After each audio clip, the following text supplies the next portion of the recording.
बाजी पलटने के लिए काफी हैं। यहां तक खबरें आ रही सोशल मीडिया पर कि कांग्रेस के संपर्क में हैं वसुंधरा। अब पता नहीं कोई चंडू खाने की वैसी उड़ा दी हो किसी ने, लेकिन दिल्ली बुलाया गया वसुंधरा को। वसुंधरा ने कांग्रेस के खिलाफ बयान भी दे दिया। कांग्रेस के खिलाफ बयान देना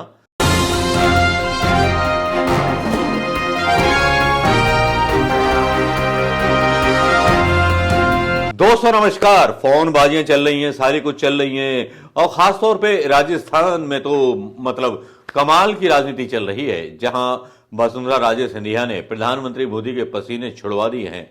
एक रिपोर्ट इसके बाद हम डालेंगे, वो देखिएगा, क्योंकि शिवराज भी अपने तौर तरीके से चुनौती देते हुए नजर आ रहे हैं आला कमान को, और आला कमान की हवा खराब है। 3 दिन हो गए, अभी तक किसी मुख्यमंत्री के नाम का ऐलान नहीं हो चुका है, जबकि मोदी जी ने कहा था कि भाई कमल को फूल दीजिएगा, मोदी जी को फूल दीजिएगा। कभी कभी ऐसा भी हो जाता है कि पॉलिटिक्स में जो है चीजें जो सोची होती हैं वो आसान नहीं होती। क्षेत्रीय नेताओं को हटाना कभी कभी जानलेवा साबित हो जाता है। पॉलिटिक्स में पॉलिटिकल डेथ बोलते हैं इसको। खैर, जो भी निर्णय लिया, हिंदुत्व पर बाजी लड़ी गई और लाडली बहना पर बाजी लड़ी गई। छत्तीसगढ़ का रिजल्ट जो था अप्रत्याशित था। किस पे लड़ा गया, किस पे नहीं लड़ा गया, ईवीएम था या क्या था, क्या बवाल था, ये तो खुदा जाने, इल्ले चिल्ले इलाही जाने, इल्ले इलाही जाने। लेकिन यहां पर वसुंधरा राजे ने पहले ही बाड़ेबंदी शुरू कर दी थी, और उस बाड़ेबंदी का आज सबूत भी हाथ आ गया है। इस सबूत में जो बाड़ेबंदी की गई है वसुंधरा राजे के द्वारा, वो आरोप लगाया गया है एमएलए ललित मीणा के पिता ने राजे के बेटे दुष्यंत पर विधायकों की बाड़ेबंदी के आरोप लगाए। विधायकों को होटल रुकवाने के मामले में किशनगंज विधायक ललित मीणा के पिता हेमराज मीणा ने आरोप लगाया है कि पूर्व विधायक हेमराज ने कहा कि मेरे बेटे और झालावाड़ बारा के विधायकों को सांसद दुष्यंत जयपुर लेकर के चले गए हैं, और शाम को जब ललित घर नहीं लौटा तो मैंने उनसे बात की तो उन्होंने कहा कि मैं एक रिसोर्ट में हूं, ये लोग मुझे यहां से जाने नहीं दे रहे। उधर कुछ ही देर में वसुंधरा राजे अभी जेपी नड्डा से मुलाकात कर रही हैं। जब जेपी नड्डा से मुलाकात कर रही होंगी तब वसुंधरा राजे अपनी ताकत एक रिसोर्ट में रख के छोड़ गई हैं, जिसका नेतृत्व उनका बेटा दुष्यंत कर रहा है।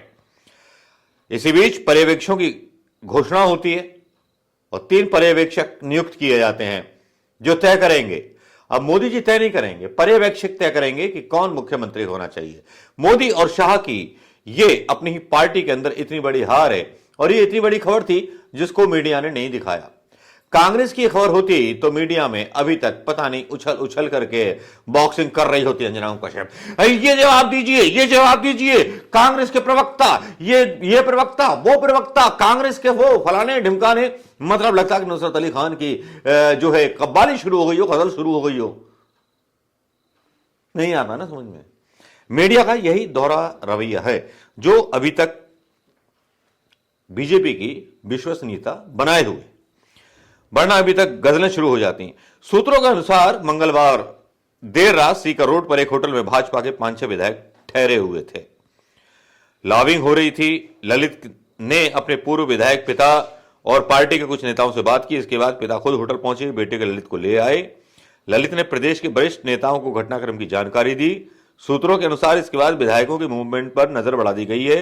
वहीं बुधवार को प्रभारी अरुण सिंह, प्रदेश अध्यक्ष सीपी जोशी, संगठन महामंत्री चंद्रशेखर विधायकों से मिलकर के चर्चा करते रहे। प्रदेश के जो अध्यक्ष हैं वो बोलते हैं कि मुझे इस मामले की कोई जानकारी नहीं थी, वो इससे पल्ला झाड़ लेते हैं। वसुंधरा राजे इस बीच मिल रही हैं मतलब जेपी नड्डा से, और 3 पर्यवेक्षक नियुक्त कर दिए गए हैं। लेकिन बाड़ेबंदी तो की गई, और जिस बाड़ेबंदी से परेशान होकर के 3 पर्यवेक्षक नियुक्त करने पड़े हैं भाजपा आला कमान को, प्रधानमंत्री मोदी और शाह यहां कुछ पीछे जाते हुए नजर आ रहे हैं। भैरव सिंह शेखावत बीजेपी के सीएम चेहरे हुआ करते थे कभी। 2003, 2008, 2013 और 2018 के विधानसभा चुनाव में वसुंधरा राजे पहले से सीएम चेहरा घोषित थी, इसलिए असमंजस नहीं हुआ था। 2003 और 2013 में वसुंधरा राजे का पहले से ही सीएम बनना तय था, इसलिए नतीजे के बाद सीएम का जो शपथ लेने का टाइम होता है वो भी तय हो चुका था।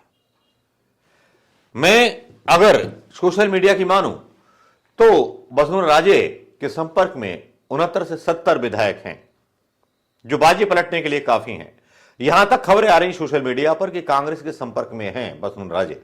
अब पता नहीं कोई चंडू खाने की वैसी उड़ा दी हो किसी ने, लेकिन दिल्ली बुलाया गया वसुंधरा राजे को। वसुंधरा राजे ने कांग्रेस के खिलाफ बयान भी दे दिया। कांग्रेस के खिलाफ बयान देना आजकल भारतीय जनता पार्टी में वफादारी मानी जाती है। अमित शाह ने एक नया शगुफा छोड़ा है संसद में, नेहरू जी की गलतियों का। नेहरू जी का सांप फिर निकल के खड़ा हो गया है। इसका वीडियो दूसरा होगा, लेकिन भारतीय जनता पार्टी खुद अपने ही नेताओं के विरोधाभास से जूझ रही है। यह भी एक रिपोर्ट देख लीजिए। दोस्तों नमस्कार, जय हिंद नसीब। आजकल प्रधानमंत्री जी बहुत टेंशन में हैं। देखिए, हंसने की बात नहीं है। प्रधानमंत्री मोदी जी ने ये टेंशन अपने आप मोल ली है, उधर से उठा के अपनी जेब में रखी है। और टेंशन किस बात की? टेंशन प्रधानमंत्री मोदी जी ने शिवराज मामा को बोला, भैया तुम थोड़ा सा अलग बैठ जाओ, चुनाव हम अपने नाम पर लड़ेंगे। तो शिवराज बोले हाँ सही है साहब, हम तो अपने हिसाब से लड़ लेंगे। और उधर जो था, जब चुनाव प्रचार चल रहा था तो वसुंधरा राजे सिंधिया जो थी, उनको भी थोड़ा सा अलग गुस्सा दिखा रहे थे, ऐंठ पैंट दिखा रहे थे। गजेंद्र शेखावत और बड़े नेता जो थे लाइट में आ गए थे उस टाइम पर। और मोदी जी जो थे फुल फॉर्म में थे, मतलब बता नहीं सकता कि कितनी फुल फॉर्म में थे। लेकिन ये फुल फॉर्म जो थी राजस्थान में और मध्य प्रदेश में, हवा निकल गई। नहीं, हवा का मतलब ये नहीं कि पूरी हवा निकल गई, लेकिन थोड़ी थोड़ी हवा निकालना इन दोनों नेताओं ने शुरू कर दिया। जहां एक तरफ मंथन चल रहा है, एक तरफ मीडिया जो है गाने गा रहा है कि साहब डिस्कशन चल रहा है कि कौन बनेगा सीएम, ये बनेगा सीएम, बालकनाथ बनेंगे सीएम, मतलब दुनिया भर की बातें भैया। और वसुंधरा राजे सिंधिया 65-68 विधायकों के साथ सीधे बैठक कर रही है राजस्थान। और दूसरी तरफ बैठक मतलब नहीं, मतलब शिवराज मामा अपने कार्यकर्ताओं के साथ, लाडली बहनों के साथ मजे के साथ घूम रहे हैं। क्या ये प्रधानमंत्री मोदी जी के सामने ताल ठोकना नहीं है कि हम दिल्ली नहीं जाएंगे? शिवराज मामा से जब पूछा गया तो उन्होंने बोला कि भैया मैं दिल्ली नहीं जाऊंगा, मैं तो कार्यकर्ताओं को सेवक हूं। मुख्यमंत्री पद मेरे लिए मतलब कुछ भी नहीं है, मैं तो मामा बनकर के खुश हूं। उनका एक बयान आज तक पर दिखाया जाता है। संतुलित करते हैं अपनी भाषा को और सीधे सीधे चुनौती देते हुए राजनीतिक अंदाज में नजर आते हैं प्रधानमंत्री मोदी को। और शिवराज सिंह चौहान, नो डाउट शिवराज सिंह चौहान को अलग किनारे कर दिया गया और शिवराज सिंह चौहान ने लाडली बहना से खेल खेला, या कैसे जीत गई ये तो हमें भी नहीं पता यार। या कमलनाथ जो थे ओवर कॉन्फिडेंट थे, कई लोगों ने बोला कि कमलनाथ घर से बाहर ही नहीं निकल रहे थे चुनाव प्रचार करने के लिए, उनका मीडिया मैनेजमेंट बहुत गलत था। अब देखिए, जो हार जाए तो उसकी तो भैया कमियां निकाल दी जाती हैं। अब यहां पर शिवराज मामा का जो वो है, इसमें कोई दो राय नहीं है कि शिवराज मामा एक ऐसे लोकप्रिय सीएम रहे हैं मध्य प्रदेश के कि जिनका कोई सानी नहीं है। मैं भी उनका प्रशंसक हूं, एक कांग्रेस का समर्थक होने के नाते भी। मैंने आज तक कोई वीडियो शिवराज मामा के खिलाफ चुनाव प्रचार के दौरान या किसी के दौरान नहीं बनाया। कमलनाथ जी के समर्थन में भी नहीं बनाया, क्योंकि कमलनाथ जी अपने चेहरे पर चुनाव लड़ रहे थे, ना कि राहुल गांधी के चेहरे पर। सीधी सी बात है। मैं राहुल गांधी को व्यक्तिगत सपोर्ट करता हूं। एक ऐसी लीडरशिप जो आदमी नेता नहीं है, जिसको नेता मानने को कोई तैयार नहीं, मैं भी नहीं मानता नेता है वो, लेकिन वो हम और आप जैसे जेंटलमैन लोग हैं जो कहीं खड़े हो जाएं चुनाव में तो हमें कोई वोट देगा नहीं। हाँ, गुंडे बदमाशों को तो वोट मिल जाते हैं, इसका मतलब ये नहीं कि शिवराज जी और मोदी जी और शाह गुंडे हैं। लेकिन जो बात मैं कहना चाह रहा हूं उसको स्पष्ट करना चाह रहा हूं कि मामा जो हैं, ये पहल कि कार्यकर्ताओं के बीच में जाके लाडली बहनाओं के साथ नाश्ता करना, छिंदवाड़ा में जाकर के एक बूथ जो उनका बूथ का सदस्य था या बूथ का मंडल अध्यक्ष था, उसके यहां जाकर के खाना खाना और बस सादगी के साथ बोल देना मामा ने कि मैं तो कार्यकर्ता हूं, वो डिसाइड करें कि इसको मुख्यमंत्री बनना है या मुख्यमंत्री पद किसको देना है, और मेरे लिए मुख्यमंत्री पद नगण्य है और मैं 29 कमलों की माला प्रधानमंत्री के गले में भेंट करना चाहता हूं। एक तरह से वो चुनौती देते हैं प्रधानमंत्री के नेतृत्व को कि प्रधानमंत्री का जादू यहां एमपी में नहीं चलेगा, मेरी वजह से मैं चाहूंगा तो 29 सांसद बीजेपी के जीतेंगे। बहुत सीधी सी बात है। मोदी के जादू को सीधे से नकारते हैं, लेकिन बीजेपी उनके इस बयान को किस तरह से लेती है, यह समझने वाली बात होगी। दूसरी तरफ हैं राजस्थान की पूर्व मुख्यमंत्री वसुंधरा राजे सिंधिया। जहां एक तरफ शिवराज चुनाव प्रचार में मेहनत करते हुए, कड़ी मेहनत करते हुए नजर आते हैं, वसुंधरा राजे अपने आप उनको न्यूट्रल कर दिया जाता है, बिल्कुल बाकी के लोग प्रचार करते हैं। गजेंद्र शेखावत वहां प्रचार में दिखाई देते हैं।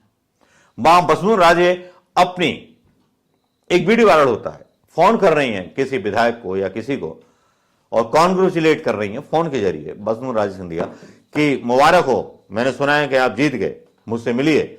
और 68, 69 या जो भी 65 हैं जो मीडिया पर बताया जा रहा है, उनसे मिलती हैं और उनसे बात करती हैं विधायकों को लेकर के। तो सीधी सी साफ सी बात है, अगर ये मीडिया प्रधानमंत्री मोदी का गुलाम ना होता और मनमोहन सिंह का जमाना होता तो हेडलाइन कुछ इस तरह से होती, शिवराज सिंह ने चढ़ाई कर दी मोदी पर, या शिवराज सिंह का जनता के साथ मिलकर के मोदी को चैलेंज। और दूसरी हेडलाइन होती, रानी ने दिखाई मोदी को आंखें। लेकिन इसके बारे में कोई मीडिया बोलेगा नहीं, क्योंकि मीडिया मैनेजमेंट कैसे करना है ये बीजेपी की बड़ी खूबी है और बीजेपी जानती है कि किस तरह से इस मीडिया को मैनेज करना है। इसीलिए सारे चैनल्स जो हैं दोस्तों के हैं, उन कारपोरेटों के हैं, उन सेठों के हैं जिन सेठों ने इनको खरीद रखा है। लेकिन क्या आपको नहीं लगता दोस्तों, जिस तरह से शिवराज बोलते हैं कि मैं दिल्ली नहीं जाऊंगा, मैं तो जनता के साथ हूं, मुख्यमंत्री पद मेरे लिए बौना है, एक तरह से जूता लगा देते हैं उन नेताओं पर बीजेपी के जो मुख्यमंत्री बनने के लिए दिल्ली गए हुए हैं। और दूसरी तरफ वसुंधरा राजे सिंधिया भी एक तरह से जूता मार देती है, मैं दिल्ली नहीं जाऊंगी, मैं आपके बीच हूं। रोड शो होता है, आज तक पर यह दिखाया जाता है। लेकिन वाकई में क्या लगता है कि शिवराज मोदी को चैलेंज कर रहे हैं? क्या लगता है कि वसुंधरा राजे सीधे सीधे मोदी को आंखें दिखा रही हैं? खैर, ये आने वाला वक्त बताएगा और आने वाली चीजें इस चीज की गवाही देंगी कि आने वाले समय में क्या बालकनाथ, जिनके साथ मुकाबला दिखाया जा रहा है वसुंधरा राजे सिंधिया का, क्या बालकनाथ बनेंगी सीएम राजस्थान के, या फिर ज्योतिरादित्य सिंधिया बनेंगे नए सीएम मध्य प्रदेश के? ये तो खैर एक आदमी जनता के साथ बैठ करके तय कर रहा है ये चीजें। सीधे सीधे मोदी को चैलेंज कर रहा है, ये बहुत ही मतलब ऐसी बात है कि सीधे सीधे प्रधानमंत्री मोदी को उनकी आंखों में आंखें डाल करके बात कर रहे हैं। मामा, वाकई मामा तुम ग्रेट हो यार, लव यू मामा। ये रिपोर्ट आपने देख ली होगी दोस्तों, और इस रिपोर्ट के बाद कोई शक की गुंजाइश नहीं रह जाती कि जिस तरह से शिवराज मामा ने दबाव बनाया है, वसुंधरा राजे ने दबाव बनाया है, प्रधानमंत्री मोदी और अमित शाह को पसीने छूट रहे हैं। जहां एक तरफ मध्य प्रदेश में यह खबर आम है कि सिंधिया अगले सीएम होंगे, तो दम भरते हुए प्रहलाद पटेल और बीजेपी के कई नेता नजर आ रहे हैं। लेकिन एक पॉजिटिव चीज मैं देखता हूं बीजेपी के नेताओं में, जो भाई गलत है तो गलत बोली, अच्छी है तो अच्छो, ये देखा है कि एनर्जी जो है सत्ता के लिए, शिवराज सिंह चौहान देखिए कार्यकर्ताओं के बीच घूम रहे हैं, वसुंधरा राजे सिंधिया पूरे 5 साल डिस्कनेक्ट रही, जब चुनाव हुए जीत गई बीजेपी तो मलाई खाने आ गई। है ना मजे की बात? यही तो सियासत है, यही वो दस्तूर है जिसने हिंदुस्तान को लूटा है, यही वो दस्तूर है जिसने हिंदुस्तान को लूटा है, यही वो घमंड है जिसने बड़े बड़े सुल्तानों का अहंकार चूर चूर कर दिया है। नमस्कार, जय हिंद दोस्तों।